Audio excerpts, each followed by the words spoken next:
Yes sir, आवाज येतोय। कल कितने क्वेश्चन हुए थे अपने? कल 33 नंबर हो गया था क्या अपना? 33 हुआ था शायद कल अपना। 33 नंबर का आंसर था थर्ड। अब इसके आगे देखते हैं अपन। Number 34, question number 34। Question number 34 में क्या दिया है देखो, electron moving with velocity. Electron की वेलोसिटी दे दी क्वेश्चन में।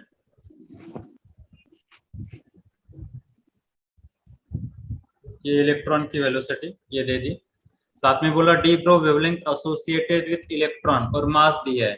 तो फॉर्मूला अपने को पता है, अगर मास और वेलोसिटी दिया होगा तो lambda is equal to h upon mv। h upon mv। So h की वैल्यू अपने को पता है, मास पता है, वेलोसिटी पता है, तो लैम्बडा अपन आराम से कैलकुलेट कर सकते हैं। इसको सिंप्लीफाई करके देखते हैं अपन। तो lambda is equal to h 6.62 into 10 to the power -34 upon mass 9 into 10 to the power -31 into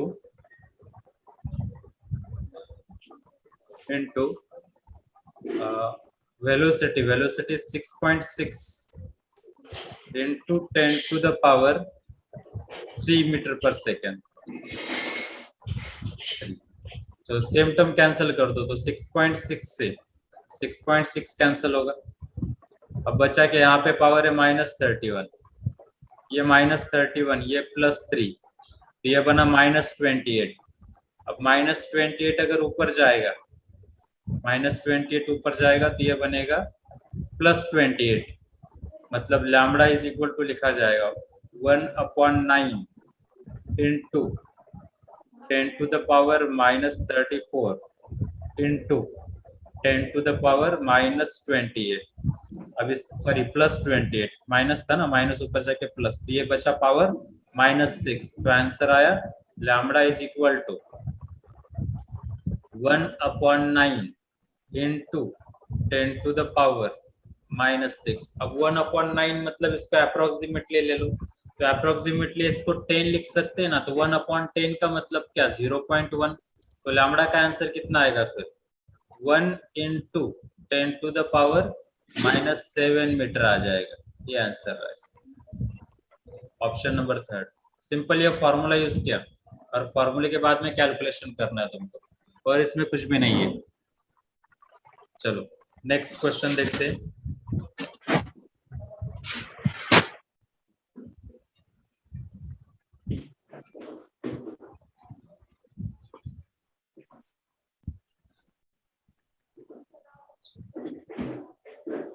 next question, question number 35। Question number 35 में क्या है देखो, 35 में बोला गया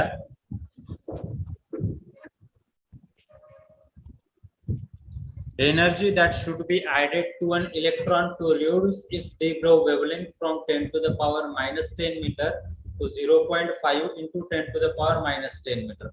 क्वेश्चन को अच्छी तरह से देख लो, इसमें क्या बोला है, एडेड, कितना एनर्जी और ऐड करना पड़ेगा वेवलेंथ को 10 to the power -10 मीटर से 0.5 10 to the power -10 मीटर करने के लिए। तो इसमें ऐसे पकड़ लेते हैं अपन कि पहले की वेवलेंथ थी अपने पास, पहले की वेवलेंथ को बोलो λ1 था, और λ1 कितना था, 10 to the power -10 मीटर था। और इस टाइम पे कुछ ना कुछ एनर्जी रही होगी, तो इस टाइम की जो एनर्जी होगी उसको ई बोल दो तुम। अब नेक्स्ट टाइम पे ये वेवलेंथ कितनी करनी है, λ2 which is equal to 0.5 into 10 to the power -10 metre. तो इसकी एनर्जी कुछ ना कुछ होगी, लेट्स से इसकी एनर्जी होगी E2।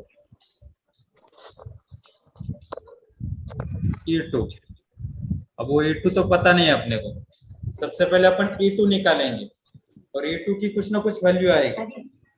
तो E2 की जो कुछ E2 की जो कुछ वैल्यू आएगी घरी आवर ध्यान ध्यान होगा ना इडो बोल जाओ भाई पप्पा का पड़िया ना हाथ बटन चलता का नहीं बटन चल रहा तो बोलो वेवलेंथ और एनर्जी में क्या रिलेशन है? वेवलेंथ किसकी है? इलेक्ट्रॉन की। बोलो relation between wavelength and energy for electron. इसका मतलब किसी भी पार्टिकल के लिए क्या रिलेशन होता है? बोलो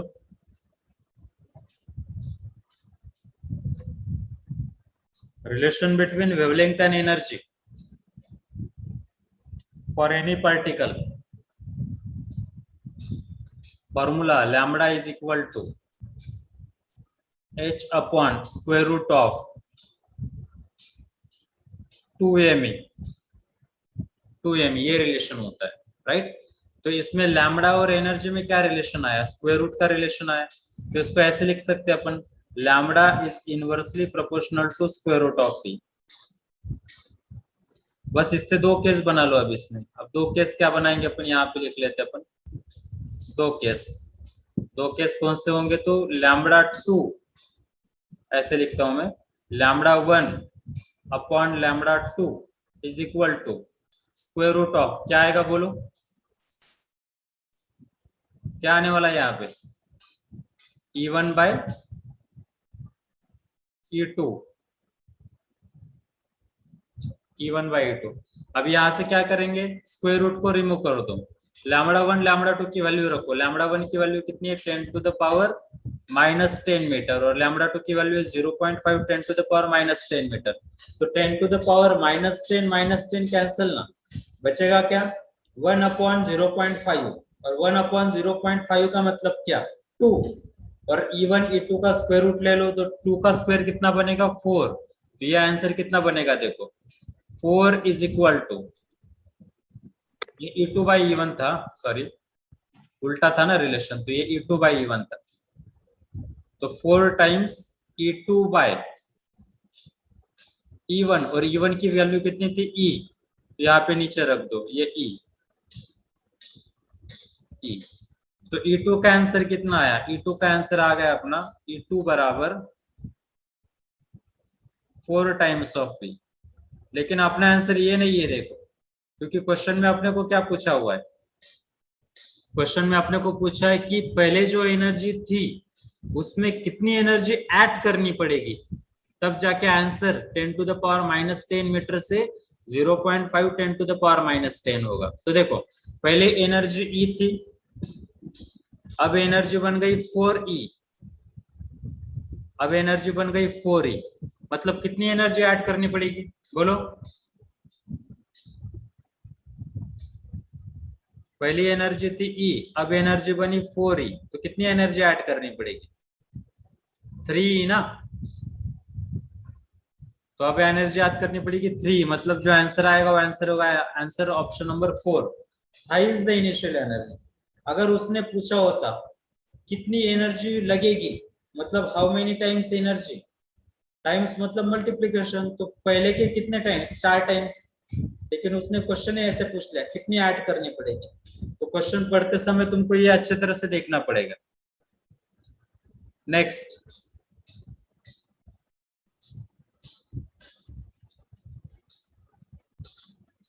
क्वेश्चन नंबर 36। क्वेश्चन नंबर 36 में क्या है देखो,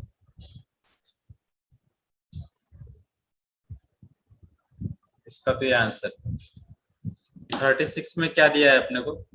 देखो 36 में बोला है the magnitude of D Broglie wavelength of electron.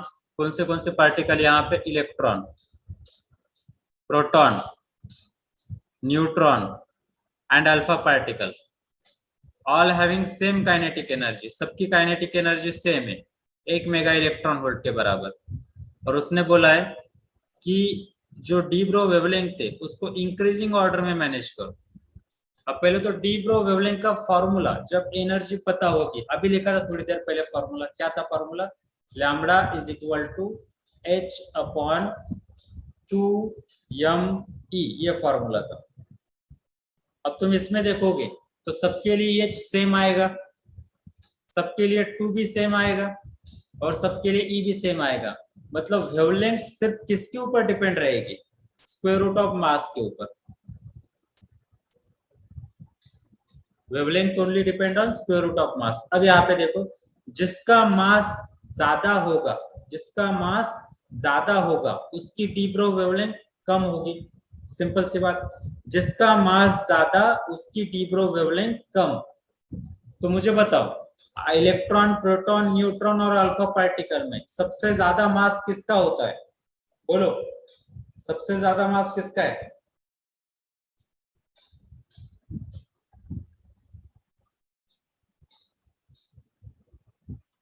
सबसे ज्यादा मास किसका है? सबसे ज्यादा मास अल्फा पार्टिकल का। सबसे ज्यादा मास होता है अल्फा पार्टिकल। तो ऐसे लिखेंगे अपन यहाँ पे, मास ऑफ अल्फा पार्टिकल। बाद में कौन? अल्फा पार्टिकल के बाद में मास किसका सबसे ज्यादा है? तो न्यूट्रॉन का मास सबसे ज्यादा होता है। इसका मास फिर मास ऑफ प्रोटॉन का ज्यादा रहेगा। And finally mass of electron, mass of electron. अब देखो, जिसका मास ज्यादा उसकी डी ब्रो वेवलेंथ कम, मतलब सबसे कम डी ब्रो वेवलेंथ किसके आने वाली है? अल्फा पार्टिकल की। तो सबसे कम जो डी ब्रो वेवलेंथ होगी वो अल्फा पार्टिकल की होगी। उससे ज्यादा किसकी होगी? न्यूट्रॉन की होगी। उससे ज्यादा प्रोटॉन की होगी। उससे ज्यादा किसकी होगी? फिर इलेक्ट्रॉन की। सबसे ज्यादा डी ब्रो वेवलेंथ रहेगी इलेक्ट्रॉन की और सबसे कम रहेगी अल्फा पार्टिकल की। और अपने को बोला इंक्रीजिंग ऑर्डर में, तो सबसे पहला जो कम है वो आएगा, मतलब पहले अल्फा बाद में न्यूट्रॉन। तो ऐसा ऑप्शन है ऑप्शन नंबर 3, ये ऑप्शन। तो 36 का आंसर है option number 3। Let's move to next question.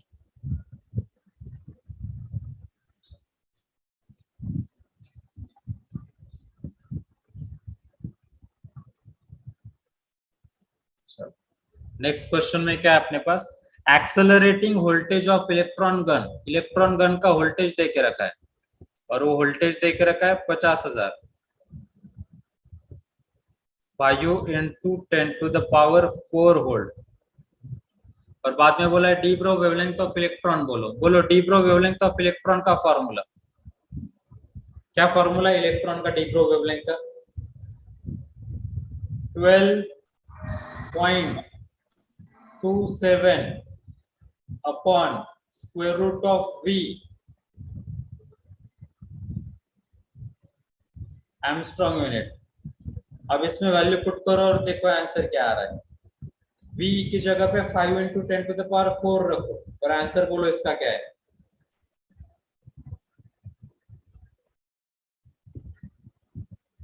देखो क्या आंसर है इसका।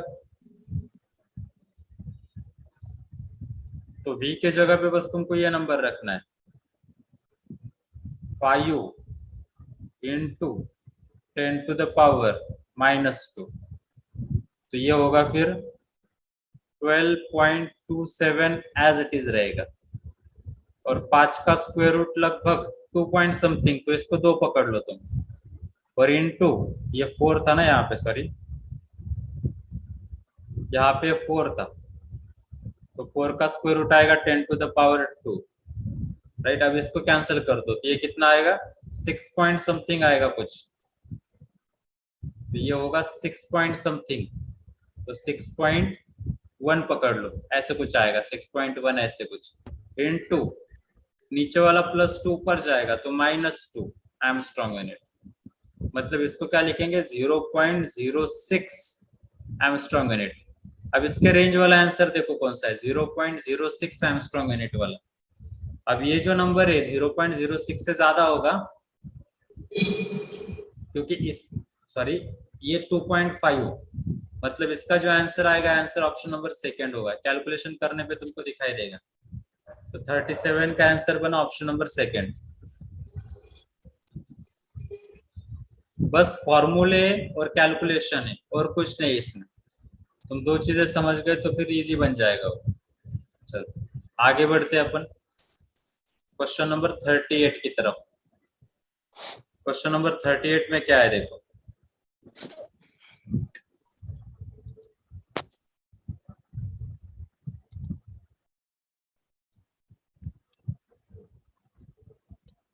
सब देखो क्वेश्चन नंबर 38 में क्या बोला है।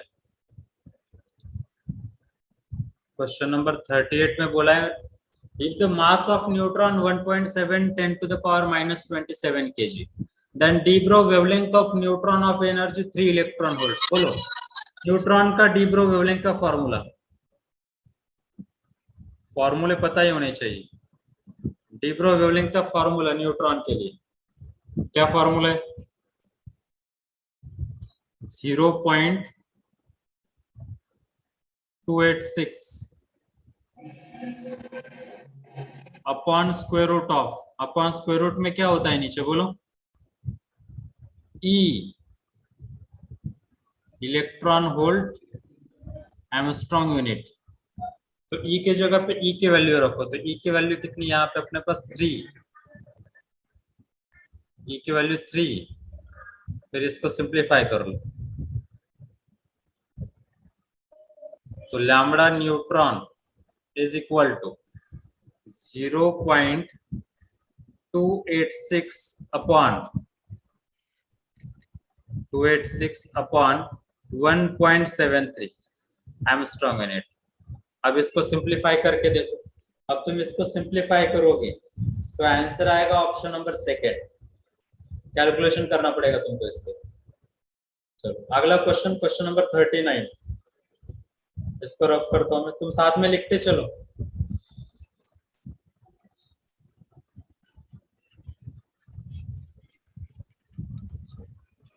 Next question number 39। Question number 39 में कहा proton and alpha particle accelerated through same voltage, ratio of their D Broglie wavelength. अब क्वेश्चन नंबर 39 वैसे ही है जैसे कल अपन ने क्वेश्चन नंबर 32 सॉल्व किया था, खाली यहाँ पे ड्यूट्रॉन और प्रोटॉन था। इस वाले में 32 में ड्यूट्रॉन और प्रोटॉन था, अब यहाँ पे अल्फा पार्टिकल और प्रोटॉन है। तो क्वेश्चन नंबर 39 तुम सॉल्व करोगे। क्वेश्चन नंबर 40 का तो आंसर तुम बोलोगे, बोलो आंसर क्या है क्वेश्चन नंबर 40 का?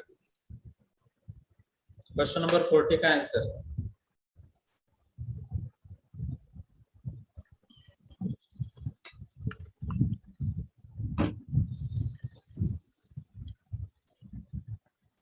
फॉर्मूला ये standard, option number second. Next question number 41। Question number 41 में क्या है देखो, क्वेश्चन नंबर 41 में बोला de Broglie wavelength associated with electron revolving around nucleus in hydrogen in ground state। तो ग्राउंड स्टेट में हाइड्रोजन के पास जो एनर्जी होती है वो एनर्जी होती है 13.2 इलेक्ट्रॉन वोल्ट के बराबर। अभी अगले टॉपिक में आएगा, फिलहाल इस टॉपिक में नहीं आने वाला है। तो अगले टॉपिक में अपन हाइड्रोजन का एटॉमिक स्पेक्ट्रा देखेंगे, उसमें क्लियर हो जाएगा अपने को। तो देखो energy of electron in ground state is 13.2 electron volt. तो इसका वोल्टेज कितना होगा फिर? तो मैंने बताया जितनी एनर्जी उसमें से ई हटा दोगे तो वोल्टेज मिलेगा। तो वोल्टेज कितना है मेरे पास फिर? 13.2 वोल्ट इज वोल्टेज। पर अपने को पूछा गया इसकी डी ब्रो वेवलेंथ निकालो, तो डी ब्रो वेवलेंथ का formula lambda is equal to 12.27 upon square root of V, और वोल्टेज कितना है? तो वोल्टेज है 13.2 एंगस्ट्रॉम यूनिट। अब इसको अगर सिंप्लीफाई करेंगे तो देखो 13.2 का स्क्वायर रूट अप्रोक्सीमेटली आएगा 3 पॉइंट समथिंग। ठीक है, देखो इसमें फिर 13.2 का स्क्वायर रूट आएगा यहाँ पे क्वेश्चन नंबर 41 में। देखो 13.2 का स्क्वायर रूट आएगा 3 पॉइंट समथिंग, और मतलब 3 या 3.5 ऐसे कुछ आ जाएगा। पर इसको तुम सिंप्लीफाई करोगे तो तुम्हारा आंसर आएगा 3.3 एंगस्ट्रॉम यूनिट, सिंप्लीफाई करने पे। चलो नेक्स्ट क्वेश्चन, क्वेश्चन नंबर 42।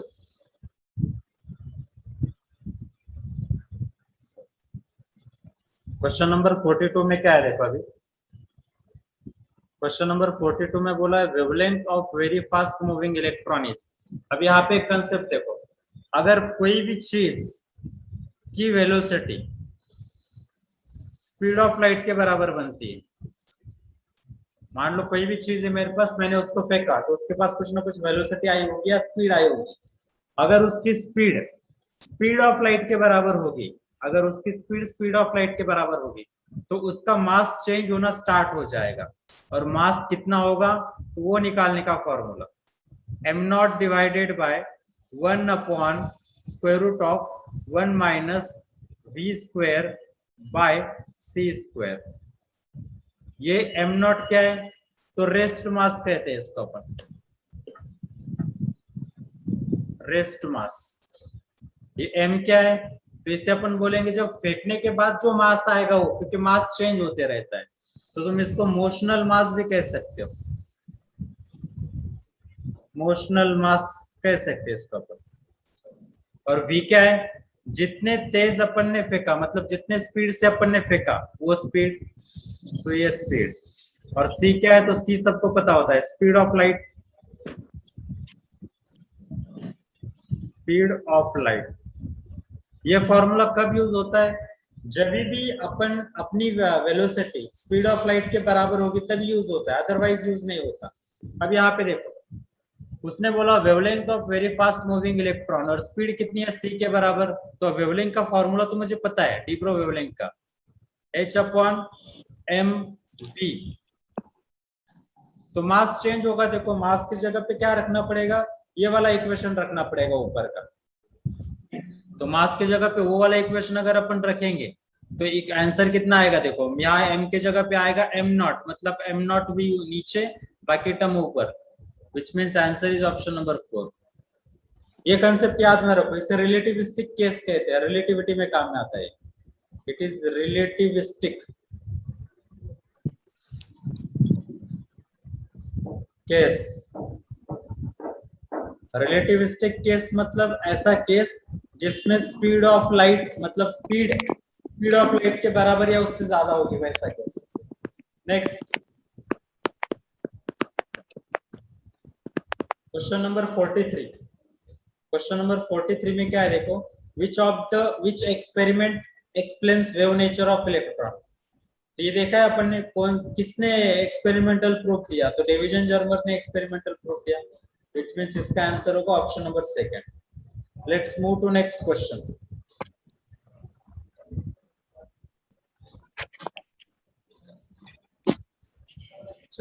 इसके बाद में question number 44। In Davisson Germer experiment filament emit, filament मतलब वो इलेक्ट्रॉन गन से कनेक्टेड, तो इलेक्ट्रॉन गन से क्या बाहर निकलता था, फोटोन प्रोटॉन इलेक्ट्रॉन की एक्सरे, उससे इलेक्ट्रॉन बाहर निकलते थे। इलेक्ट्रॉन गन है तो इलेक्ट्रॉन बाहर निकलेंगे। नेक्स्ट 45, और 45 में क्या है, correct curve between intensity of scattering and angle of diffraction phi in Davisson Germer experiment. तो मैंने तुमको बोला था कौन से एंगल ऑफ स्कैटरिंग और एंगल ऑफ डिफ्रैक्शन के लिए इंटेंसिटी मैक्सिमम थी, तो वो 50 के लिए मैक्सिमम थी। अब 50 के लिए मैक्सिमम, और कैसे थी, जब तक एंगल 50 नहीं होता था तब तक इंटेंसिटी बढ़ती रहती थी और 50 होने के बाद में इंटेंसिटी घटती रहती थी, which means option number 1। Question number 46। अगर अब तुमने ये एनसीईआरटी में पढ़ा होगा तो आंसर आएगा तुमको। 46 में बोला है in Davisson Germer experiment nickel crystal act as, तो 3 डायमेंशनल डायफ्रैक्शन ग्रेटिंग की तरह। ये तुम्हारे सिलेबस में नहीं है ज्यादातर, बस ये वर्ड यूज किया है ग्रेटिंग बोल के, तो छोड़ दो उसको, इसको स्किप किया तो भी चलेगा। क्वेश्चन नंबर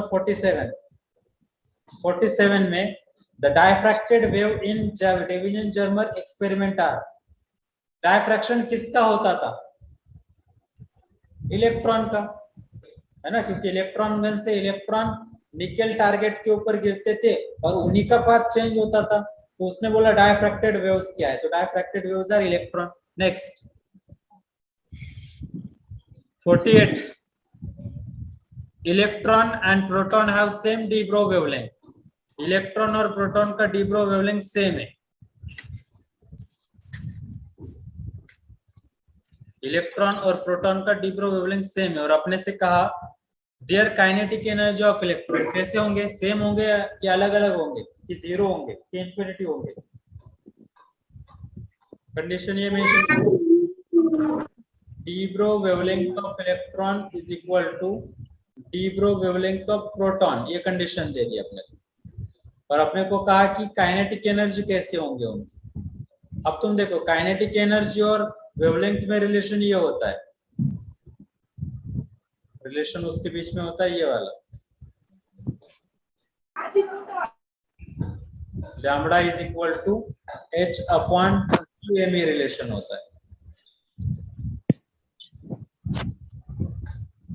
लैम्बडा सबका सेम है वो कैंसिल हो जाएगा, h भी सबका सेम है वो भी कैंसिल, एनर्जी अब 2 भी सबका सेम है तो वो भी कैंसिल. तो मास और एनर्जी में क्या रिलेशन आया, इनवर्स रिलेशन. देखो mass is inversely proportional to,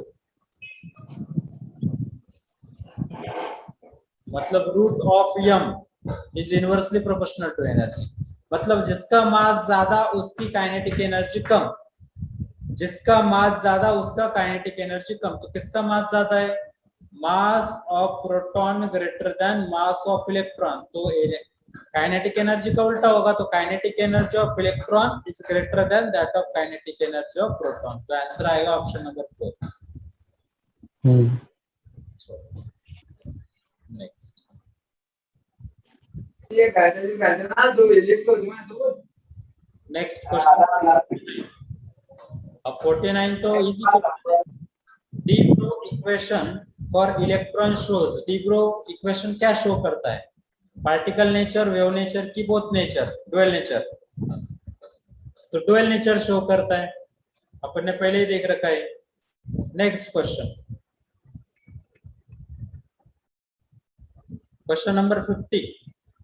what will happen to de Broglie wavelength if velocity of electron increase.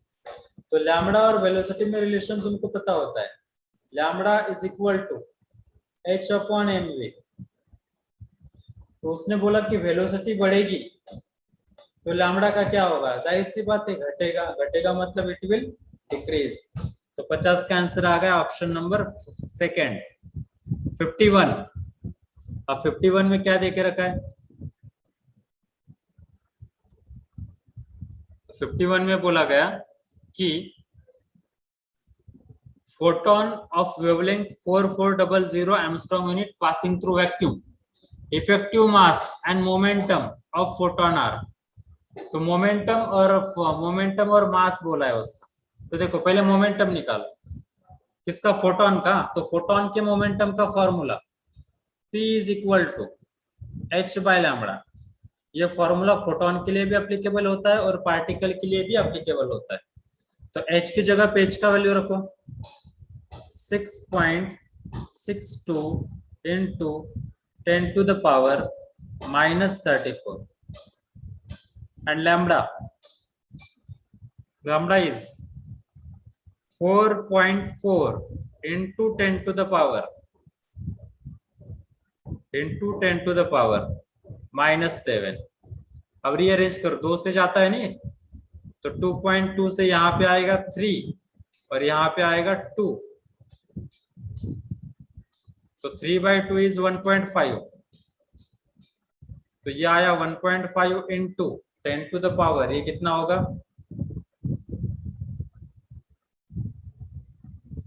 ये हो जाएगा 10 to the power minus 7 ऊपर जाके plus 7 मतलब -27 आएगा. तो -27 मतलब मोमेंटम का आंसर आया 1.5 into 10 to the power minus 7. तो ये कौन सा कहाँ पे ये, तो ये ऑप्शन नंबर सिर्फ फर्स्ट में, तो फर्स्ट ही आंसर होगा. और रही बात मास कैलकुलेट करने की, तो तुमको ये रिलेशन पता होता है, क्या रिलेशन, अपन ऐसे कर सकते हैं ना, कैसे लिख सकते हैं, देखो मोमेंटम को क्या लिख सकते हैं, m into c.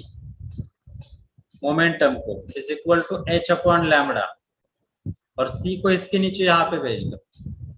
अब c अगर यहाँ पे आएगा तो सिंप्लीफाई करेंगे। अब देखो h बाय लैम्बडा का तो वैसे भी आंसर मिल गया था तुमको, क्या था relation, mass is equal to, ये वैल्यू कितनी थी 1.5 into 10 to the power -27 upon, और c के जगह पे 3 इंटू 10 टू द पावर 8, तो 1.2 से ये कैंसिल, तो ये 2 -8 ऊपर जाके +8, मतलब ये बनेगा -34, और ये 1/2 मतलब 0.5, तो फर्स्ट ही आंसर आएगा। तो उसका फर्स्ट आंसर है। आगे बढ़ते क्वेश्चन नंबर 52 की तरफ। क्वेश्चन नंबर 52 में क्या है देखो, क्वेश्चन नंबर 52 में बोला गया कि which of the following is true for photon. Photon के लिए क्या ट्रू है, तो फोटोन के लिए उसका जनरल इक्वेशन ट्रू है, ये वाला। क्वेश्चन नंबर 53, क्वेश्चन नंबर 53, चलो क्वेश्चन नंबर 53 में कहा गया कि for a moving particle having kinetic energy correct D Broglie wavelength का फार्मूला, तो करेक्ट डी ब्रो वेवलेंथ का फार्मूला तो ये है ना उसका। आगे क्वेश्चन नंबर 54, क्वेश्चन नंबर 54 में क्या है अपने पास, de Broglie wavelength of electron in first Bohr orbit is. अब डी ब्रो वेवलेंथ का फार्मूला पहले तो देखो, अब इसको रहने दो क्योंकि इसका तुम्हें थोड़ा कंसेप्ट पता होना चाहिए, बोहर ऑर्बिट से रिलेटेड है ना, तो बोहर ऑर्बिट तुमको पता नहीं, तो ये क्वेश्चन फिलहाल रहने दो, इसको होल्ड पे रखेंगे अपन, अगले टॉपिक में ये क्लियर हो जाएगा, क्योंकि पूरा बोहर मॉडल तुम्हें एक्सप्लेन करना पड़ेगा मुझे, होल्ड, अदरवाइज आंसर बता सकता हूँ मैं। देखो कैसे, अभी होता क्या है, ये एटम पकड़ लो, तो ये एटम, इस एटम में इलेक्ट्रॉन घूमता है। अब डी ब्रो वेवलेंथ से अपने को पता चला कि इलेक्ट्रॉन वेव की तरह भी घूमता है। अब इलेक्ट्रॉन वेव की तरह घूमेगा मतलब वो ऐसे घूमेगा,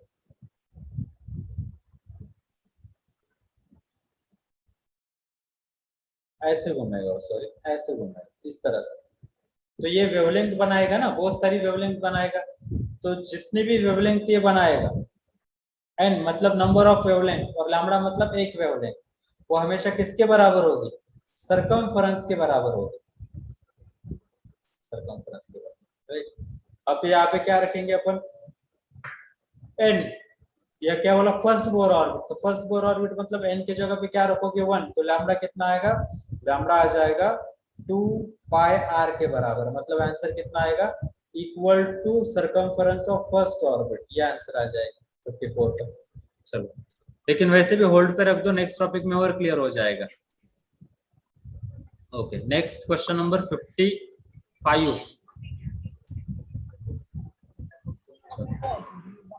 क्वेश्चन नंबर 55, क्वेश्चन नंबर 55 में क्या है देखो,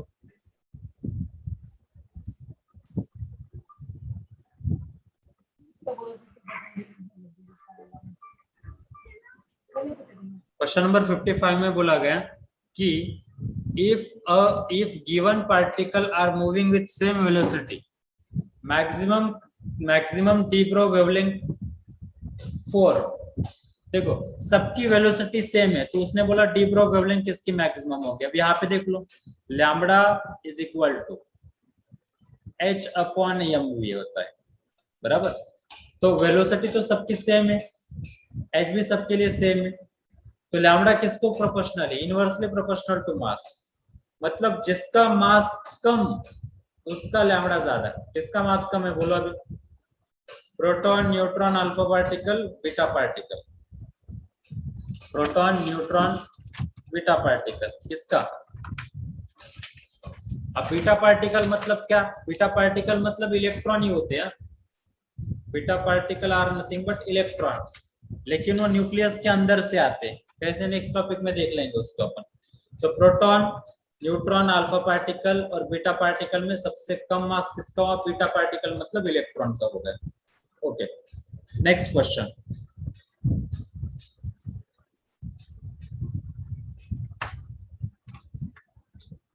56. Proton is about 1840 times mass time heavier than mass of electron. मतलब mass of proton 1840 times mass of electron. When it is accelerated by potential, when it is मतलब क्या, कौन accelerated? When it is proton, अच्छा proton ना, when it is accelerated by potential of difference of 1 kilovolt kinetic energy. तो जाहिर सी बात है, देखो तुमने इलेक्ट्रॉन को और प्रोटॉन को दोनों का चार्ज सेम है तो कोई फर्क नहीं पड़ता। तुमने दोनों में से किसी एक को बैटरी जोड़ी 1 किलो वोल्ट की, तो कितनी एनर्जी आएगी? 1 किलो इलेक्ट्रॉन वोल्ट। बेसिक इसका तो कुछ यूज नहीं है। फिर बैटरी अगर होती है 10 वोल्ट की तो एनर्जी आती है 10 इलेक्ट्रॉन वोल्ट। अब बैटरी उसने जोड़ी 1 किलो वोल्ट की तो एनर्जी आएगी 1 किलो इलेक्ट्रॉन वोल्ट। मतलब ये वाला आंसर ऑप्शन नंबर 3। नेक्स्ट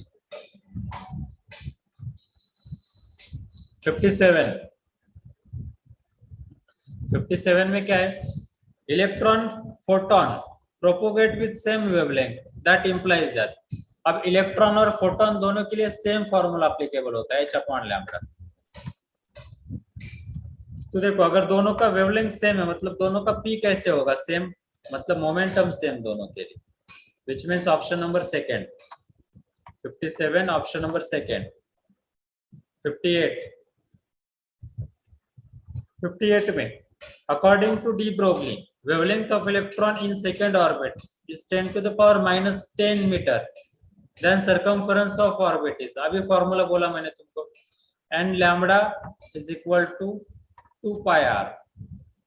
ये सरकमफरेंस पूछा है उसने, तो n की जगह पे 2 रखो और लैम्बडा की जगह पे -9 रखो, तो दैट इज सरकमफरेंस ना। तो यही सरकमफरेंस है, मतलब कौन सा आंसर? Option number 2।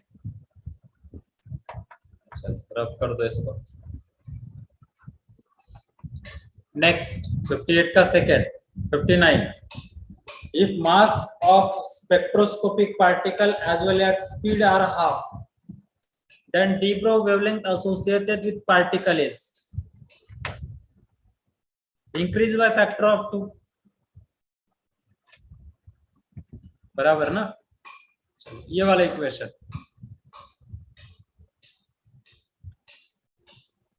मतलब मास को भी हाफ किया, इसको भी हाफ किया, मतलब मोमेंटम को हाफ किया ना। तो मोमेंटम को हाफ किया तो लैम्बडा डबल हो जाएगा और आंसर आएगा ऑप्शन नंबर 2। स्पीड और मास दोनों को हाफ किया, मतलब एक्चुअल में क्या किया? मोमेंटम को हाफ किया, तो मोमेंटम आधा हुआ तो लैम्बडा डबल होगा ना, इनवर्स रिलेशन है। तो 59 का आएगा ऑप्शन नंबर 2। चलो 60। अब 60 में उसने बोला है कि अगर दोनों के पोटेंशियल सेम है तो lambda E by lambda P का रेशो क्या होगा? पहले तो फॉर्मूला देख लो। फॉर्मूला है h/2m⁴v। अब देखो इलेक्ट्रॉन प्रोटॉन के लिए ये स्क्वायर रूट के अंदर होता है, h भी सेम, 2 भी सेम, v भी सेम, दोनों का चार्ज भी सेम होता है। देखो तो मास के ऊपर डिपेंड ना, तो क्या लिखा जाएगा? Lambda electron by lambda proton, inverse relation, mass of proton square root के अंदर divided by mass of electron, which means option number 4। चलो 60 नंबर का आया ऑप्शन नंबर 4। आगे बढ़ते हैं। 61 नंबर का वही क्वेश्चन है जो पहले देखा था अपन ने। क्या था? Electron proton alpha particle have same kinetic energy, D Broglie wavelength का रिलेशनशिप बोलो। तो देखो सबसे पहले एनर्जी बोली है ना, तो h/2me,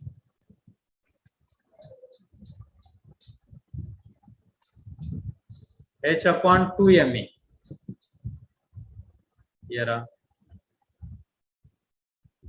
h/2me। देखो एनर्जी h2 सेम, मतलब lambda is inversely proportional to mass, lambda inversely proportional to mass. अब देखो जिसका मास ज्यादा उसकी डी ब्रोगली वेवलेंथ कम, तो सबसे ज्यादा मास किसका है इसमें? प्रोटॉन, अल्फा पार्टिकल का। तो मास of alpha greater then mass of proton greater then mass of electron. तो वेवलेंथ उल्टा होगा, wavelength of electron greater than wavelength of proton, greater than wavelength of alpha particle, which means option number first, 61 का first. Next, कुछ doubt है तो पूछते जाओ। 62, what is de Broglie wavelength of electron having kinetic energy 120 electron volt. अब kinetic energy 120 electron volt, इसका मतलब potential कितना, 120, पोटेंशियल है 120 वोल्ट। तो डायरेक्ट फॉर्मूला यूज करो, lambda is equal to 12.27 angstrom unit divided by square root of 120। अब इसको simplify करो, स्क्वायर रूट ऑफ 120 का मतलब क्या है, 120 का स्क्वायर रूट मतलब कितना आएगा लगभग, 100 ही पकड़ लो उसको, 100 ही पकड़ लो, तो 100 का 10 टू द पावर माइनस को आएगा, प्लस को आएगा ना, 10 आएगा सॉरी इसका, तो 10 ऊपर जाके कितना होगा, 10 ऊपर जाके होगा, मतलब 120 का स्क्वायर रूट निकालना है।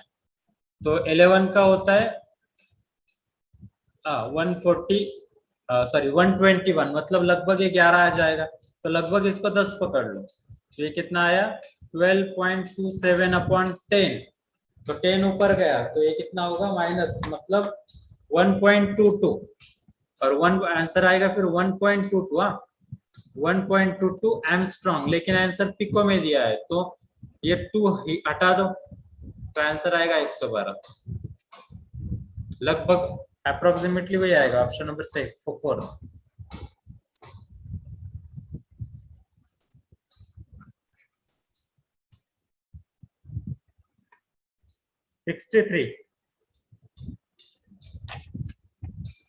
If lambda p lambda alpha are wavelength of proton and alpha particle of equal kinetic energy, then अब दोनों का काइनेटिक एनर्जी फिर से सेम, मतलब lambda inversely proportional to mass. फिर से इक्वेशन बना लो, क्या इक्वेशन बनाऊंगा देखो, lambda alpha divided by lambda proton is equal to square root of, किसका मास लेना पड़ेगा पहले, mass of proton divided by 4 time mass of proton, क्योंकि mass of alpha particle 4 time होता है ना, तो ये कितना बचा 1/2 बचा, तो प्रोटॉन को उधर भेज दो, तो अल्फा कितना आया, लैम्बडा अल्फा आया लैम्बडा p बाय 2, मतलब लैम्बडा p 2 टाइम्स, मतलब ऑप्शन नंबर 4 आ गए। 63, ठीक है, आगे बढ़ते।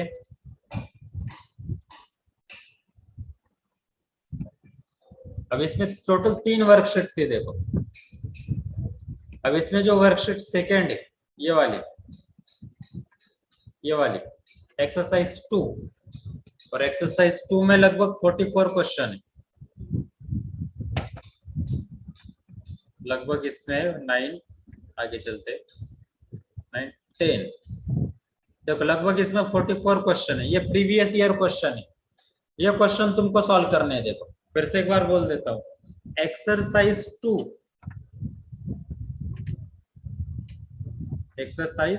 2 होमवर्क, इसका आंसर की भी देके रखा है नीचे, ये देखो आंसर की भी देके रखा है 44 का। ये क्वेश्चन तुमको सॉल्व करने और जो भी डाउट होंगे व्हाट्सएप ग्रुप के ऊपर पोस्ट कर देने। तो पहला मैंने सॉल्व किया, सेकंड तुम सॉल्व करोगे, और बचा थर्ड एक्सरसाइज। अब थर्ड एक्सरसाइज में क्या है देख लेते एक बार। Third exercise analytical question. अब इसमें लगभग 20 क्वेश्चन है, वो अपन अभी सिंप्लीफाई कर लेते। ये 20 क्वेश्चन अपन सॉल्व करेंगे आगे, 1 बाय 1 स्टार्ट कर देते।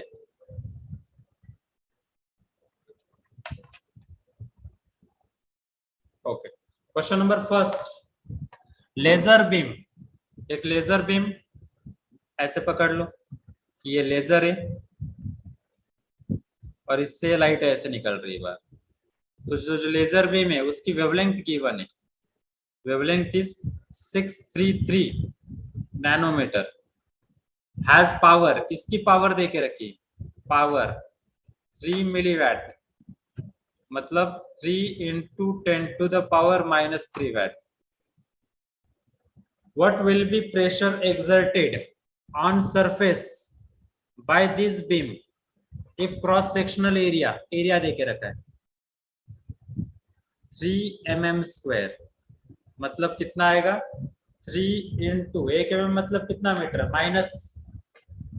-3 ना, चलो तो ये आएगा -9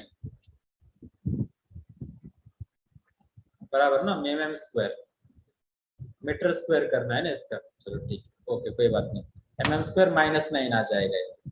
और अपने को बोला है परफेक्ट रिफ्लेक्शन, तो बोलो फॉर्मूला क्या होता है, प्रेशर का फॉर्मूला मैंने बोले थे दो फॉर्मूले तुमको, प्रेशर का फॉर्मूला बोला था कि प्रेशर एक्सर्टेड बाय फोटोन और light on perfectly reflecting surface and perfectly absorbing surface, ये फॉर्मूला होता है 2I/c।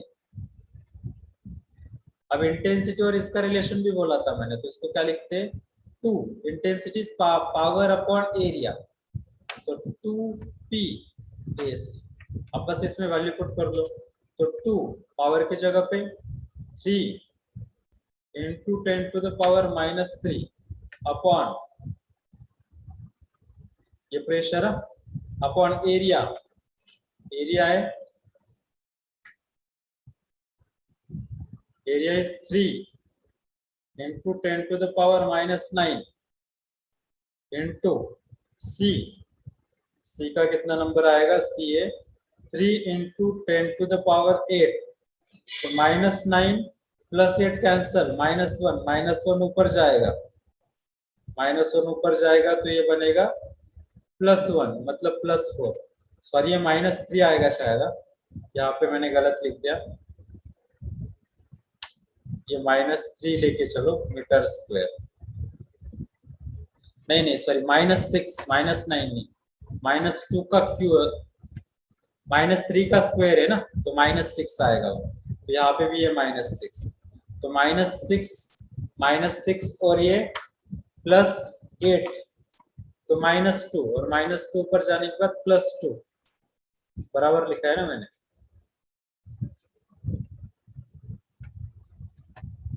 पावर का फॉर्मूला, इंटेंसिटी का फॉर्मूला, पावर का फॉर्मूला क्या लिखा था अपन ने यहाँ पे, पावर इंटेंसिटी वाट पर मीटर स्क्वायर, तो बराबर लिखा है ना पावर, राइट, ये बराबर लिखते हैं। चलो आगे थोड़ा और सिंप्लीफाई करके देखते हैं इसको, तो 3 से 3 कैंसिल कर दो, ये +2 ऊपर गया -2,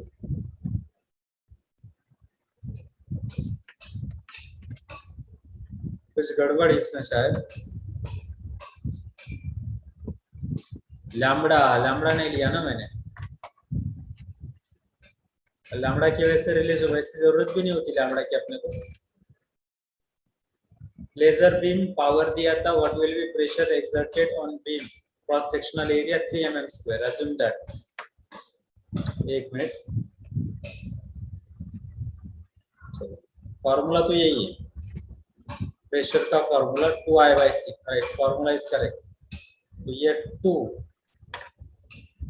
पावर की जगह पे 3 मिलीवाट, तो 3 into 10 to the power -3, अच्छा मैंने पहले +3 लिखा था, ये गड़बड़ हो गई मेरे से, पहले मैंने +3 लिखा था, वो -3 एक्चुअल में, area 3 into 10 to the power -6 into 3 into 10 to the power 8, तो 3 से 3 कैंसल, -6 से +8 कैंसल, मतलब +2 और +2 ऊपर गया -2, मतलब ये बना 2/3 into 10 to the power -5, और 2/3 का मतलब 0.6, तो 6.6 करोगे तो -6, which means option number second. बस कैलकुलेशन में मिस्टेक हुई थी और कुछ नहीं, फॉर्मूला यही है अपना, ये वाला फॉर्मूला। नेक्स्ट,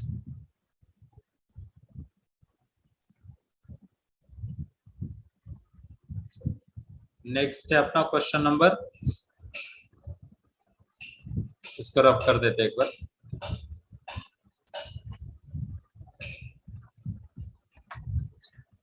नेक्स्ट है frequency of incident light falling on photosensitive metal is double. Frequency को डबल किया तो kinetic energy of photo electric क्या होगी, मतलब वो क्या होगी, मोर देन डबल होगी, क्योंकि वर्क फंक्शन भी थोड़ा वेरी करेगा ना, क्योंकि अपन ने बोला है कि यहाँ पे फ्रीक्वेंसी बड़े डबल होगी तो ये एक्यूरेटली डबल नहीं होता, वो उससे थोड़ा ज्यादा बढ़ जाता है। और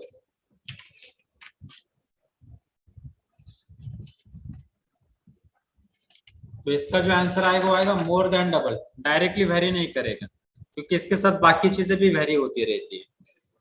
बोल के रखा था frequency of photo sensitive plate is double, क्योंकि रिलेशन क्या होता है वो ग्रेटर देन भी होता है ना, क्योंकि अपन बोला मैक्सिमम के बारे में डिस्कस करते हैं, तो मैक्सिमम के बारे में जो नजदीक होगा उसके पास थोड़ी ज्यादा मिल जाएगी, तो ऑप्शन नंबर थर्ड।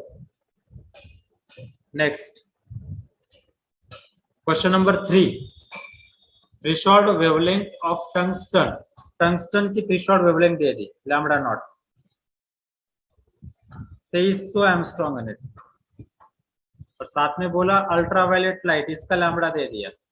पहले तो देखो फोटो इलेक्ट्रिक इमिशन पॉसिबल है का, तो ये प्राइमरी कंडीशन सेटिस्फाई कर रही, उसने बोला के मैक्स बोलो कितना है, तो सिंपल सी बात है energy minus phi naught is equal to K max होता है, तो एनर्जी निकालोगे इस फॉर्मूले से 12400 डिवाइडेड बाय 2300 से, यहाँ से एनर्जी निकल के आएगी और यहाँ से सॉरी यहाँ से वर्क फंक्शन निकल के आएगा, और यहाँ से एनर्जी निकल के आएगी 12400 डिवाइडेड बाय 1800। दोनों को सिंप्लीफाई करो तो तुमको आंसर मिल जाएगा, और आंसर होगा ऑप्शन नंबर फर्स्ट। सिंप्लीफाई करके देख लो बात है।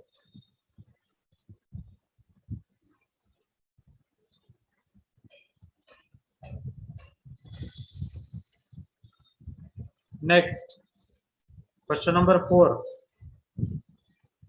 kinetic energy of most energetic electron emitted from photosensitive metallic surface is double when wavelength of incident radiation changes from 400 to 300। Work function पूछा है, मतलब देखो जब लैम्बडा था 400 नैनोमीटर तो काइनेटिक एनर्जी थी के, जब लैम्बडा डैश बना मतलब नया वाला 300 नैनोमीटर तो काइनेटिक एनर्जी बनी के डैश बोलेंगे उसको डबल, तो उसने बोला वर्क फंक्शन बोलो क्या है, तो केस बनाओ इसके लिए। पहला energy minus phi naught is equal to K, equation number first. Energy की जगह पे तुम वैल्यू पुट कर सकते हो, क्या देखो यहां से एनर्जी निकाल लो, एनर्जी कितनी आएगी, एनर्जी आएगी 1240/400, तो 0 से 0 कैंसल, इससे ये कैंसल, तो ये कितना हुआ 3.1 आ जाएगा, तो 3.1 electron volt minus work function is equal to K, equation number first इसको बोल दो। चलो नेक्स्ट, फिर दूसरे टाइम पे लैम्बडा डैश वो कितना हुआ 300, तो फिर से लिखो E dash minus phi naught is equal to K dash, तो यहां से निकालो फिर से एनर्जी, तो कितना होगा 1240/300, 300 ये ना डायरेक्टली, चलो 0 से 0 से 0 से 0 कैंसल, मतलब ये आएगा 4.1, तो 4.1 electron volt minus work function is equal to 2k, equation number second. अब दोनों इक्वेशन को डिवाइड कर दो, और दोनों इक्वेशन को डिवाइड करोगे तो तुमको आंसर मिल जाएगा। आंसर क्या मिलेगा देखो, तो डिवाइड 1/2 करेंगे तो ये एक्चुअल में क्या होगा, डिवाइड 1/2 करूंगा तो 3.1 minus phi naught is equal to 1, और यहाँ पे नीचे 4.1 minus phi naught is equal to 2, rearrange कर लो इसको, तो 6.2 minus 2 phi naught is equal to 4.1 minus phi naught, तो इसको उधर भेजो इसको उधर भेजो प्लस में जाएगा, तो फाई नॉट, और इसको इधर भेजो तो 2 पॉइंट समथिंग बचेगा, और 2 पॉइंट समथिंग मतलब ऑप्शन नंबर आएगा थर्ड, तो फोर्थ का आंसर है ऑप्शन नंबर थर्ड। रिमूव करते हैं इसे।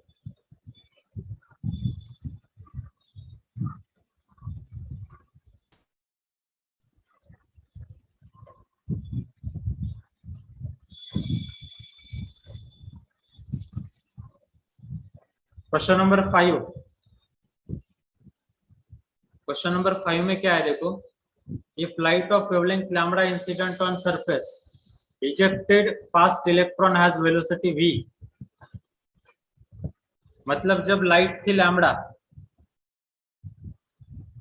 तो वेलोसिटी थी v, अब उसने लाइट को कर दिया 3 लैम्बडा बाय 4, तो उसने पूछा कि अब वेलोसिटी कितनी होगी, v डैश बोलेंगे उसको, ये पूछा आपने को। अब इसके लिए भी 2 केस बनाओ, जैसे क्वेश्चन नंबर 4 में 2 केस बनाए थे, वैसे ही सिंपलीफाई करो, आंसर मिल जाएगा तुमको। नहीं आता तो पूछ लो मुझसे। और ये भी ग्रेटर देन आएगा, क्यों? क्योंकि देखो वो भले ही चेंज हो गया लेकिन मैक्सिमम के बारे में डिस्कशन करेंगे तो मैक्सिमम हमेशा ग्रेटर देन आएगा। प्रूफ करके भी देख सकते हैं अपन इसको, प्रूफ करके देख लो, बाद में आंसर मिल जाएगा इसका। चलो ठीक है। और क्या है इसमें? क्वेश्चन नंबर 6, क्वेश्चन नंबर 6 में भी 2 केस बनाओ। देखो, when certain metallic surface, formula यही रहेगा E minus phi naught is equal to K max, और K मैक्स की जगह पे EV नॉट आएगा। उसने बोला कि जब वेवलेंथ थी लैम्बडा, जब वेवलेंथ थी लैम्बडा तो स्टॉपिंग पोटेंशियल था 6V नॉट, सरफेस सेम है मतलब वर्क फंक्शन सेम। अब वेवलेंथ बनी 2 लैम्बडा तो ये बना 2V नॉट, तो उसने बोला थ्रेशोल्ड वेवलेंथ निकालो, पहले वर्क फंक्शन निकालो, वर्क फंक्शन से थ्रेशोल्ड वेवलेंथ निकालो, आंसर मिल जाएगा तुमको इसका। ठीक है, क्वेश्चन नंबर 6 को सॉल्व करना है तुम्हें।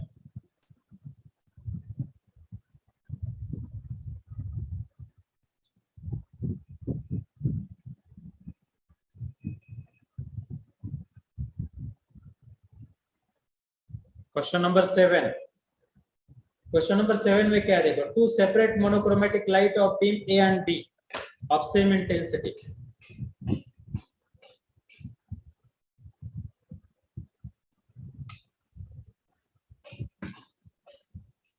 दो बल्ब है A और B, दोनों की इंटेंसिटी सेम है। उसने बोला their wavelength lambda A lambda B, दोनों की वेवलेंथ अलग अलग है। Assume that all light incident on ejecting photoelectron, ratio of number of photons from E to B। अच्छा अब देखो, नंबर ऑफ फोटॉन्स का फॉर्मूला लिखा है था, तो नंबर ऑफ फोटॉन्स का फॉर्मूला क्या था? पावर अपॉन एनर्जी, एनर्जी को कैसे लिखते थे? SC बाय लैम्बडा लिखते थे, राइट? तो नंबर ऑफ फोटोन और लैम्बडा में क्या रिलेशन है? Direct relation. तो मैं ऐसे लिख सकता हूँ ना, number of photons of A to number of photons of B is directly proportional to lambda of A by lambda of B, which means option number 2। तो क्वेश्चन नंबर 7 का आंसर होगा option number 2। Next question number 8।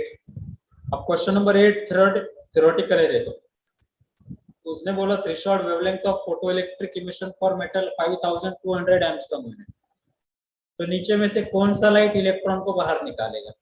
तो देखो इसमें के 3 light IR के और 1 light UV का है, तो मुझे बोलो किसकी एनर्जी ज्यादा होती है, UV लाइट की IR की?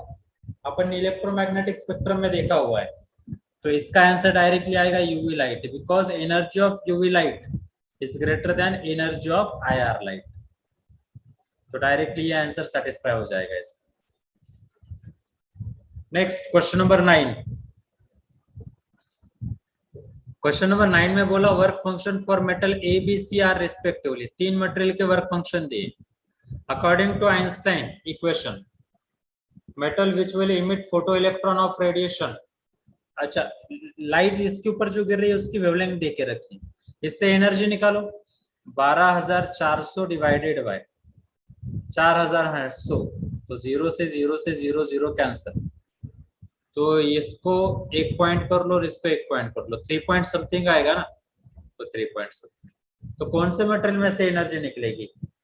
एक तो इसमें से निकलेगी, इसमें से निकलेगी, इसमें से नहीं निकल सकती, तो A और B मतलब ऑप्शन नंबर ये आ जाएगा। ओके, अब लास्ट क्वेश्चन बाकी 10 क्वेश्चन इसमें, बाकी 10 क्वेश्चन तुम लोग सॉल्व करोगे। आज का ये लास्ट क्वेश्चन क्या है देखो, फोटो सेंसिटिव मेटेलिक सरफेस आज work function h new not, photon of energy 2h new not, electron come out with maximum velocity. मतलब पहला केस, एनर्जी की जगह पे क्या रखोगे, h new not, sorry 2h new not, work function की जगह पे h न्यू नॉट, और यहाँ पे क्या रखोगे, वेलोसिटी, मतलब half m v1 square. Equation number first,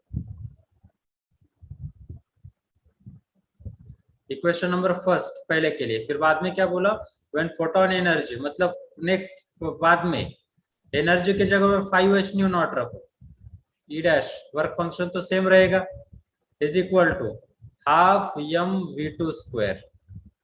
तो तुमको v2 निकालना है इसमें से, तुम v2 निकाल सकते हो इसमें से, सिंप्लीफाई करके देख लेना बाद में। चलो अब बाकी कितने क्वेश्चन बचे इसमें, 10 क्वेश्चन सॉल्व किए ना अपन ने। चलो 10 क्वेश्चन और आगे बचे अपने पास क्वेश्चन।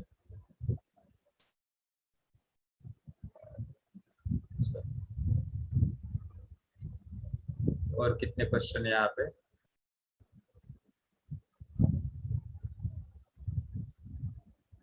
पैसा 23 क्वेश्चन, आंसर की भी देके रखी, तो बाकी क्वेश्चन तुम यहाँ पे कंप्लीट कर लोगे। तो इतने क्वेश्चन तुमको यहाँ पे सिंप्लीफाई करने हैं। देखो 20 मतलब 10 नंबर तक तो अपन ने ही कंप्लीट कर लिया, बाकी ये कंप्लीट करोगे तो ठीक है। तो एक्सरसाइज 2 प्लस एक्सरसाइज 3 में के